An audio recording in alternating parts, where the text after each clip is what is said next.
The Bengali টিউশনে তোমাদের সকলকে স্বাগত। আমি শুভময়। আজ তোমাদের জয় গোস্বামীর লেখা নুন যে কবিতাটি রয়েছে সেই নুন কবিতার বিষয়বস্তু নিয়ে আলোচনা করব।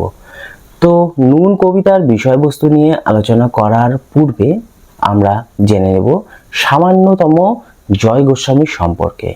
আগে তাহলে জয় গোস্বামী সম্পর্কে কিছু জেনে নিই, তারপর আমরা কবিতার প্রতিটি লাইন ধরে ধরে আলোচনা করে দেব। চলো তাহলে শুরু করছি। বাংলা কবিতার জগতে অন্যতম ব্যক্তিত্ব হলেন জয় গোস্বামী। তিনি অর্থাৎ জয় গোস্বামী 1954 খ্রিস্টাব্দের 10ই নভেম্বর কলকাতায় এক সম্ভ্রান্ত পরিবারে জন্মগ্রহণ করেছিলেন। শুনলে তোমাদের অবাক লাগবে, মাত্র 13 বছর বয়সে তার প্রথম লেখা কবিতা ছাপা হয়েছিল।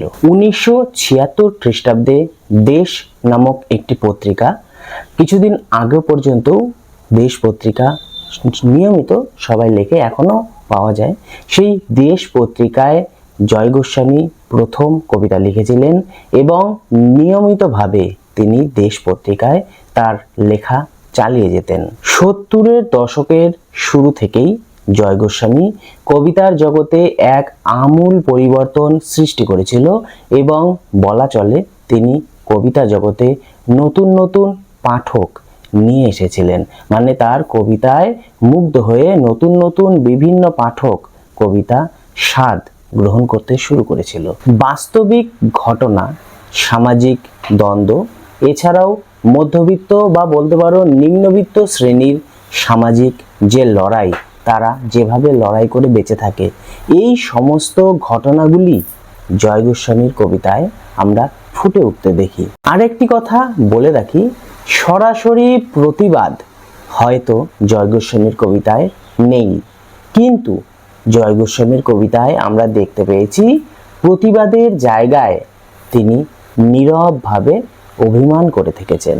অতএব নীরব অভিমান আমরা তার কবিতায় দেখতে পাই। তার কয়েকটি বিখ্যাত কবিতা হলো ঘুমিয়েছো ঝাউ পাতা, ভুতুম ভগবান, পাগলি তোমার সঙ্গে, বিষাদ, শাসকের প্রতি ইত্যাদি বিখ্যাত। মানে আরো প্রচুর কবিতা রয়েছে, তার মধ্যে এই কয়েকটি কবিতা ভীষণ বিখ্যাত। তার লেখা ঘুমিয়েছো ঝাউ পাতা, যেটি আমি একটু আগেও বললাম, সেই কবিতাটা লেখার জন্য তিনি 2 বার পুরস্কার পেয়েছিলেন, মানে 2 বার তিনি আনন্দ পুরস্কার পেয়েছিলেন।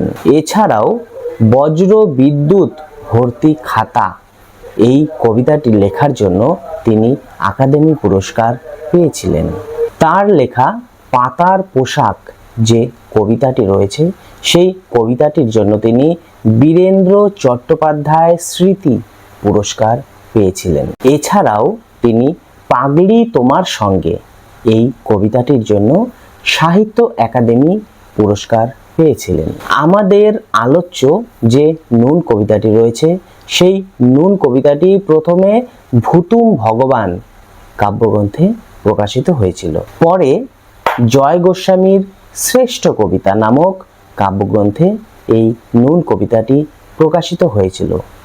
এবার যে ব্যাপারটি আমি তোমাদের সামনে উপস্থাপন করব, সেই ব্যাপারটি হলো, আমরা নুন কবিতা তো ঠিকই আছে, বিষয়বস্তু পড়ব, তার আগে নুন কবিতা পড়ার, নুন কবিতার যে বিষয়বস্তু রয়েছে তার যে সামাজিক প্রেক্ষাপট, মানে কোন পরিস্থিতিতে নুন কবিতাটি লেখা হয়েছিল, আশেপাশে তখন পৃথিবীর পরিস্থিতি কী ছিল, সামাজিক পরিস্থিতি কী ছিল, তখনকার মানুষরা কিভাবে দিন কাটাচ্ছিল, কারা অত্যাচার করছিল, কারা অত্যাচারিত হচ্ছিল, আর তখন কি ধরনের রাজনৈতিক পরিস্থিতি চলছিল, সেই সমস্ত ঘটনাগুলি আগে আমাদের একটু জানতে হবে।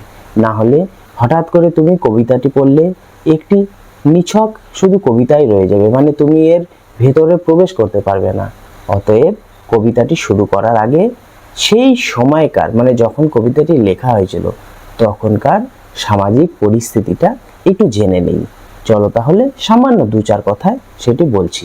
এই যে নুন কবিতাটি জয় গোস্বামী লিখেছিলেন, সেই নুন কবিতাটিতে আমরা দেখতে পাই কার্ল মার্ক্সের যুগের খাদ্য আন্দোলন।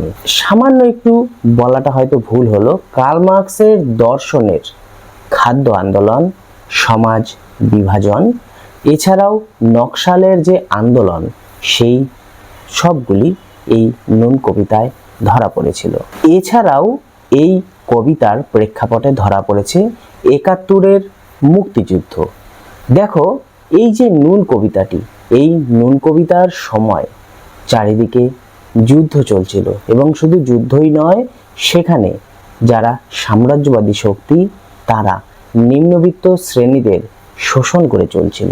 এই শোষণের বিরুদ্ধেই মূলত এই কবিতা। সেই সময় দেখা গিয়েছিল নকশাল আন্দোলন, উদ্বাস্তু সমস্যা, কৃষক হত্যা প্রভৃতি। মানুষ কতটা হিংস্র, কতটা নৃশংস হতে পারে তা মানুষ এই সময়ে জানতে পেরেছিল। মানুষের বেঁচে থাকার জন্য খাদ্য, বস্ত্র, বাসস্থানের দাবি এই সময়ে জোরালো হয়ে উঠেছিল। এই যে আমি কথাগুলি বললাম, এই সমস্ত চিত্রই আমাদের এই নুন কবিতায় ধরা পড়েছিল। মানে এটা আমি প্রেক্ষাপটটা বললাম। এবার আমি তোমাদের কবিতার প্রত্যেকটি লাইন ধরে ধরে বিষয়বস্তুতে প্রবেশ করব। তাহলে চলো প্রথমে দুটি লাইন আমরা দেখে নিই। আমরা তো অল্পেই খুশি, কি হবে দুঃখ করে, আমাদের দিন চলে যায় সাধারণ ভাত কাপড়ে। এই যে লাইনটি, এই লাইন দুটির অর্থ হলো, আমরা সমাজে সব সময় দেখতে পাই শ্রেণী বৈষম্য। সেখানে উচ্চবিত্ত নিম্নবিত্ত শ্রেণীর পার্থক্য থেকেই যায়, আর এই পার্থক্য চিরকাল চলে এসেছে। আমরা সাধারণ মানুষের দিকে তাকালে দেখতে পাবো সাধারণ মানুষের চাহিদা খুবই সামান্য, সাধারণ। তারা অল্পতেই খুশি হয়। শুধুমাত্র দুবেলা খাবার, সাধারণ একটু থাকবার বাসস্থান এবং পরবার মতো সামান্য জামা কাপড়, এই তিনটি জিনিস পেলেই সাধারণ মানুষ ভীষণ খুশি হয়। অতিরিক্ত বিলাসবহুল জীবন তারা কখনোই চায় না। তারা কখনোই চায় না যে তাদের একটি বড় অট্টালিকা হোক, বড় গাড়ি হোক, বিশাল সোনা দানা, আর্থিক সম্পত্তি ইত্যাদি হোক। তারা এটা কখনোই চায় না।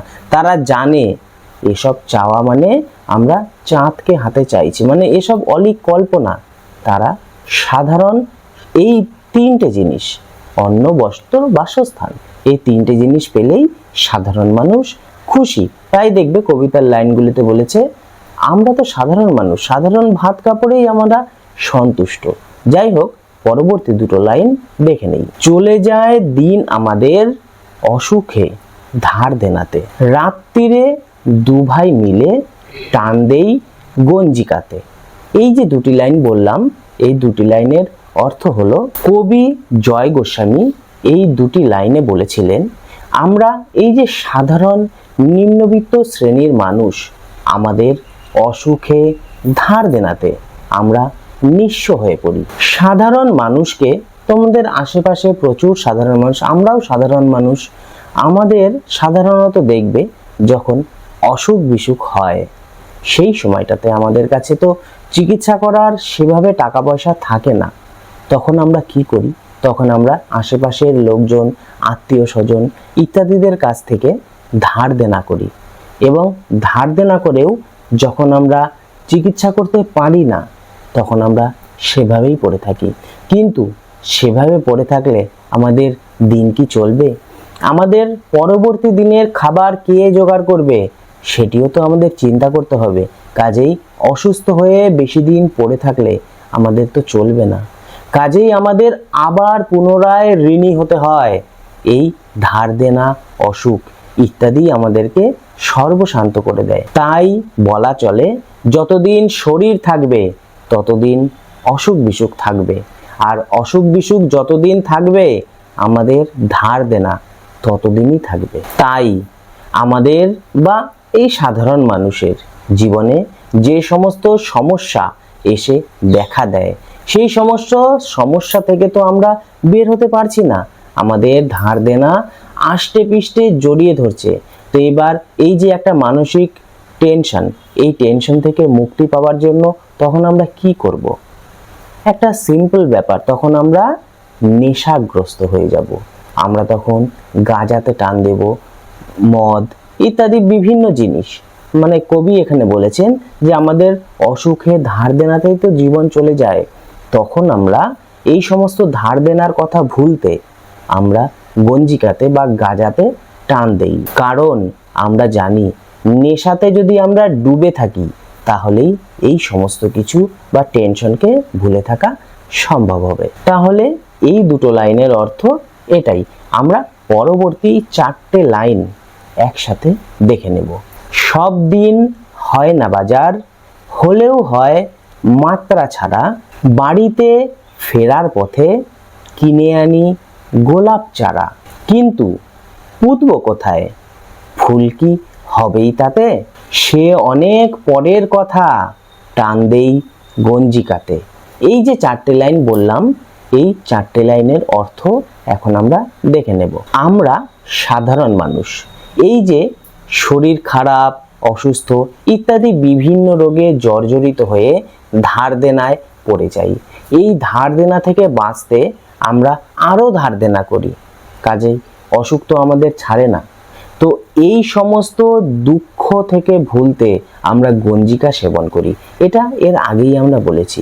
যাই হোক, এসব করতে আমাদের তো হাতে আর টাকা থাকে না, কাজেই আমরা প্রতিদিন বাজার করতে পারি না। এটা একটা সাধারণ কমন ব্যাপার যে প্রতিদিন টাকা না থাকলে বাজার করা সম্ভব হয় না।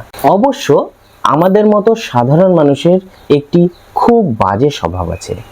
যেদিন মনে করো সামান্য একটি উপার্জন হয়ে গেল, ধরো একটু হাতে পয়সা বেশি চলে আসলো, সেদিন আমরা করব কি, সেদিন আমরা লাগাম ছাড়া বাজার করে ফেলবো।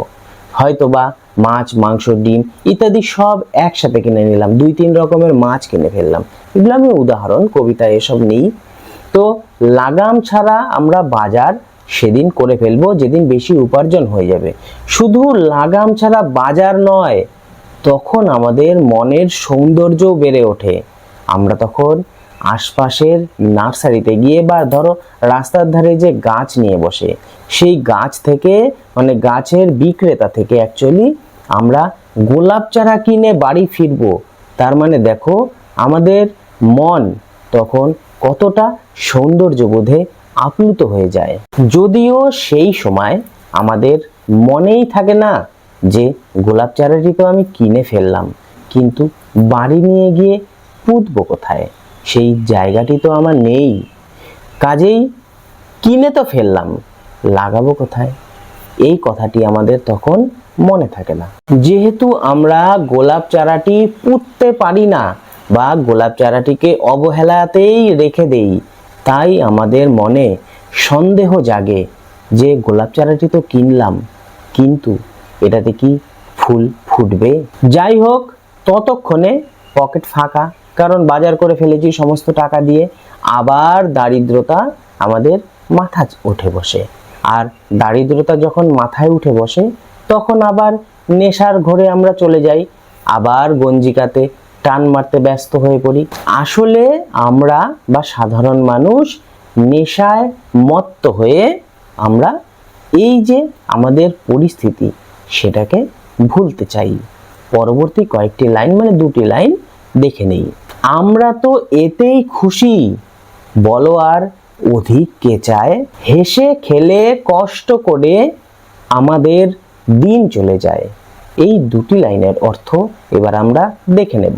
এই 2টি লাইনের অর্থ হলো সাধারণ মানুষরা দেনা মানে ধার দেনাতে এতটাই জর্জরিত হয়ে থাকে যে তারা অল্প কিছু পেলেই খুশি হয়ে যায়, আর এই অল্প পাওয়াকেই তারা নিজেদের অভ্যাস তৈরি করে ফেলে, কারণ তারা অল্পতেই খুশি, তারা অধিক চায় না। দুবেলা দুমুঠো ভাত পেলেই তারা তাদের জীবনকে ধন্য মনে করে, তারা রাজকীয় খাবার চায় না, আর এই সামান্য খাবার থেকেই হেসে খেলে তাদের দিন চলে যায়। পরবর্তী লাইনগুলো দেখে নেই চলো। মাঝে মাঝে চলেও না দিন, বাড়ি ফিরি দুপুর রাতে, খেতে বসে রাগ চড়ে যায়, নুন নেই ঠান্ডা ভাতে। এই লাইন দুটির অর্থ হলো, সাধারণ নিম্নবিত্ত শ্রেণীর মানুষরা সারাদিন হাড় ভাঙা পরিশ্রম করে যে 2 পয়সা উপার্জন করে তাতেই তাদের খাবারের সংস্থান চলে যায়। কখনো তারা প্রচণ্ড হাড় ভাঙা পরিশ্রম করে রাত দুপুরে বাড়ি ফিরে, তা রাত দুপুর বলতে গভীর রাতে বাড়ি ফিরে, কিন্তু গভীর রাতে বাড়ি ফিরলেও তখন তো আর গরম ভাত পাবে না, তখন তাদের কপালে জোটে ঠান্ডা ভাত। যাই হোক, তারা ঠান্ডা ভাত খেতেও রাজি, কিন্তু দুঃখের বিষয় তাদের সেই ঠান্ডা ভাতে সামান্য নুনটুকু পর্যন্ত থাকে না। আর সামান্য নুনটুকু না থাকার জন্য তাদের মাথায় রাগ চড়ে যায়। এই দুটো লাইন দিয়ে এই অর্থটি বোঝাতে চেয়েছে। পরবর্তী দুটো লাইন দেখে নেই। রাগ চড়ে মাথায় আমার, আমি তার মাথায় চড়ি, বাপ বেটা 2 ভাই মিলে সারা পাড়া মাথায় করি। এই দুটি লাইনের অর্থ হলো, সারা দিন হাড় ভাঙা পরিশ্রম করে সাধারণ মানুষ যখন রাত দুপুরে বা গভীর রাতে বাড়ি ফেরে তখন তাদের ঠান্ডা ভাতে সামান্য নুনটুকুও থাকে না। আর সেই নুনটুকু না থাকার ফলে তাদের রাগ মাথায় চড়ে যায়। আর সেই রাগে পিতা পুত্র উভয় মিলে মারপিট বা ঝগড়া কোন্দল শুরু করে দেয়। তাদের সভ্যতা ভদ্রতা তখন সেই সময় ঘুচে যায়। রাগে তারা 2 ভাইয়ের মতো ঝগড়া করতে থাকে। তাদের আশেপাশের মানুষের যে অসুবিধা হতে পারে তাদের এই ঝগড়ার ফলে, সে কথা তারা ভুলে যায়। পরবর্তী লাইনগুলো দেখে নেই। করি তো কার তাতে কি, আমরা তো সামান্য লোক, আমাদের শুকনো ভাতে লবণের ব্যবস্থা হোক। এই যে দুটো লাইন বললাম, এই দুটো লাইনই কবিতার শেষ লাইন। এই দুটো লাইনের অর্থ হলো, তাদের ঠান্ডা ভাতে সামান্য নুন না পেয়ে সাধারণ নিম্নবিত্ত শ্রেণীর মানুষরা ক্ষোভে ফেটে পড়েন। পিতা ও পুত্র মিলে তারা ঝগড়া বাঁধিয়ে দেন। এমনভাবে ঝগড়া করছে পিতা পুত্র মিলে যেন মনে হয় 2 ভাইয়ের মারপিট লেগে গেছে। তারা দুজন মিলে সারা পাড়া অতিষ্ঠ করে তোলে। তারা তাদের ভদ্রতা নম্রতা ইত্যাদি ভুলে যায়। তারা তখন তাদের মান সম্মান ভুলে যায়। আসলে তারা মান সম্মান নিয়ে করবেই বা কি? মান সম্মান কি তাদের দুবেলা খেতে দেবে? তারা তো সামান্য লোক। তাদের দাবি সমাজ চালকের প্রতি, মানে যারা সমাজ চালিত করছে তাদের প্রতি তাদের একটাই দাবি, আমরা শুকনো ভাত খেতেও রাজি, আমাদের শুকনো ভাতে সামান্য একটু লবণের ব্যবস্থা করে দেওয়া হোক। ভালো মন্দ তারা কোনোটাই চায় না, তারা শুকনো ভাতে সামান্য একটু নুন পেলেই খুশি। দেখো, কবিতার বিষয়বস্তু মূলত এটুকুই ছিল। আমি আবার একবার তোমাদের রিমাইন্ড করে দেওয়ার জন্য 3-4 লাইনে একটু বিষয়বস্তুটা বলে দিতে চাই। জয় গোস্বামী তার নুন কবিতায় সাধারণ নিম্নবিত্ত পরিবারের যে বেদনা বা যন্ত্রণা, সেই যন্ত্রণাকে ফুটিয়ে তুলেছেন। তিনি বলেছেন, সমাজের সাধারণ নিম্নবিত্ত পরিবারগুলি তাদের ঠান্ডা ভাতে অল্প নুন পেলেই খুশি হন। কবিতার প্রথমেই তাই আমরা কবিকে বলতে শুনেছিলাম, আমাদের দিন চলে যায় সাধারণ ভাত কাপড়ে। আমরা দেখতে পাই এই সাধারণ মানুষরা সামান্য অসুখ বিসুখে পড়লেই তাদের রোজগার বন্ধ হয়ে যায়, কিন্তু তারা তো এরকম অসুখ বিসুখে পড়ে থাকতে পারবে না দীর্ঘদিন। যদি তারা পড়ে থাকে তাদের সংসার চলবে কিভাবে? তাই তারা অসুখ সারাতে গিয়ে ধার দেনা করে বসে, আর ধার দেনায় জর্জরিত হয়ে তারা আরো নিঃস্ব হয়ে পড়ে। আর সেই অসুস্থতা থেকে মুক্তি পেতে বা তাদের যে একটা মানসিক টেনশন তখন তৈরি হয় যে আমি ধার দেনার টাকাগুলা কিভাবে শোধ করব, সেই টেনশন থেকে মুক্তি পেতে তারা নেশায় মত্ত হয়ে ওঠে।